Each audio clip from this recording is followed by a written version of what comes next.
श्री कृष्ण कहते हैं, मेरी यह बातें हमेशा याद रखें। गीता सार आपने महसूस किया होगा कि जो लोग अच्छे कर्म करते हैं वह परेशान रहते हैं, वहीं जो बुरे कर्म करते हैं वह खुशी से रह रहे होते हैं। अच्छे कर्म करने वाले परेशान होते हैं, आखिर उन्हें इतनी परीक्षा क्यों देनी पड़ रही है, जबकि जो अधर्म की राह में है वह खुश है और जिंदगी का लुत्फ उठा रहे हैं।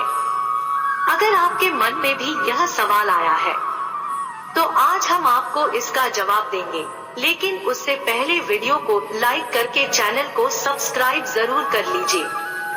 जवाब वह है जो भगवत गीता में लिखा है और श्री कृष्ण ने अर्जुन को दिया था। भगवत गीता में वर्णित कथा के अनुसार जब भी अर्जुन के मन में कोई दुविधा होती थी तो वे श्री कृष्ण के पास पहुंच जाते थे। एक बार की बात है, अर्जुन ने भगवान श्री कृष्ण के समीप आकर कहा कि वह दुविधा में है और इसका जवाब वे श्री कृष्ण से चाहते हैं। श्री कृष्ण ने पूछा कि क्या सवाल है। अर्जुन ने कहा, मुझे यह जानना है, अच्छे लोगों के साथ हमेशा बुरा ही क्यों होता है, वही बुरे लोग खुशहाल दिखते हैं। अर्जुन के मुंह से ऐसी बातें सुनकर श्री कृष्ण मुस्कुराए और कहा, मनुष्य जैसा सोचता है और महसूस करता है वैसा कुछ नहीं होता है, बल्कि अज्ञानता की वजह से वह सच्चाई नहीं समझ पाता है। अर्जुन उनकी यह बात समझ नहीं पाए। इसके बाद श्री कृष्ण ने क्या कहा वो जानते हैं। श्री कृष्ण ने अर्जुन से कहा, पार्थ, मैं तुम्हें एक कथा सुनाता हूँ, उसे सुनकर तुम समझ जाओगे कि हर प्राणी को उसके कर्म के हिसाब से ही फल मिलता है। प्रकृति हर किसी को अपनी राह चुनने का मौका देती है, अब वह मनुष्य पर निर्भर करता है। उसे धर्म की राह चुनी है, यह अधर्म की। कथा शुरू करते हुए श्री कृष्ण ने कहा, एक नगर में दो पुरुष रहा करते थे। एक पुरुष व्यापारी था जिसके जीवन में धर्म की बहुत महत्ता थी। वह पूजा पाठ में यकीन रखता था।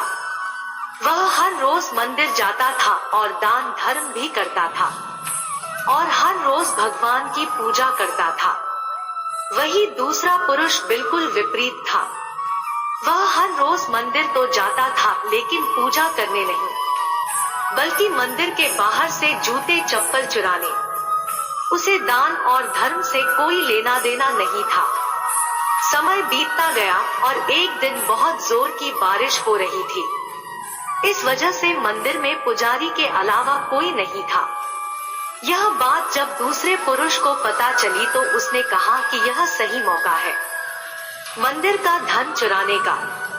पंडित से नजर बचाकर उसने मंदिर का सारा धन चुरा लिया। उसी समय धर्म कर्म में विश्वास रखने वाला व्यक्ति भी मंदिर पहुंचा। दुर्भाग्य से मंदिर के पुजारी ने उसे ही चोर समझ लिया और चिल्लाने लगे। वहां लोग एकत्र हो गए और उसे बहुत मारा। किसी तरह बचते बचाते वहां से निकला तो दुर्भाग्य ने उसका साथ वहां भी नहीं छोड़ा। मंदिर के बाहर वह एक गाड़ी से टकरा गया और घायल हो गया। फिर वह व्यापारी लंगड़ाते हुए घर जाने लगा तो रास्ते में उसकी मुलाकात उस पुरुष से हुई जिसने मंदिर से धन चुराया था। उसने कहा, आज तो मेरी किस्मत चमक गई, एक साथ मंदिर से इतना सारा धन मिल गया।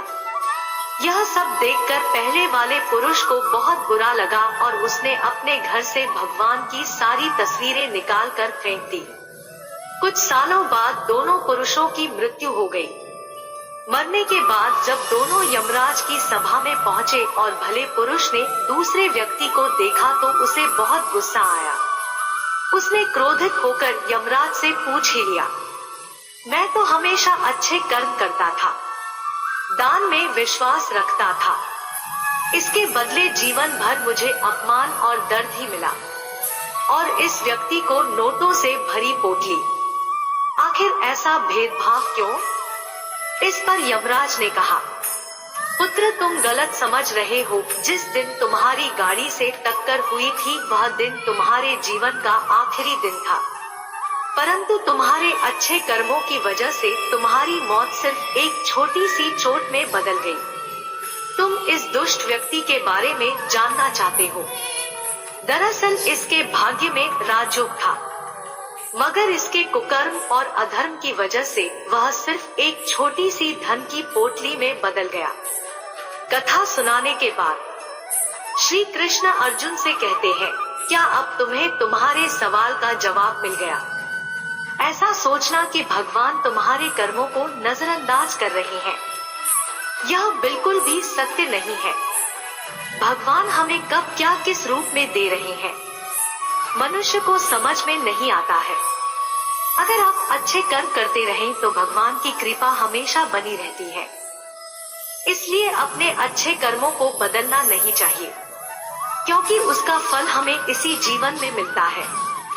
इसलिए मनुष्य का फर्ज है कि वह हमेशा अच्छे कर्म करते रहे, क्योंकि श्री कृष्ण ने गीता में भी बताया है। ऐसे ही वीडियो देखने के लिए राधेयम चैनल को सब्सक्राइब करें। आपका दिन मंगलमय हो। जय श्री राधे कृष्णा।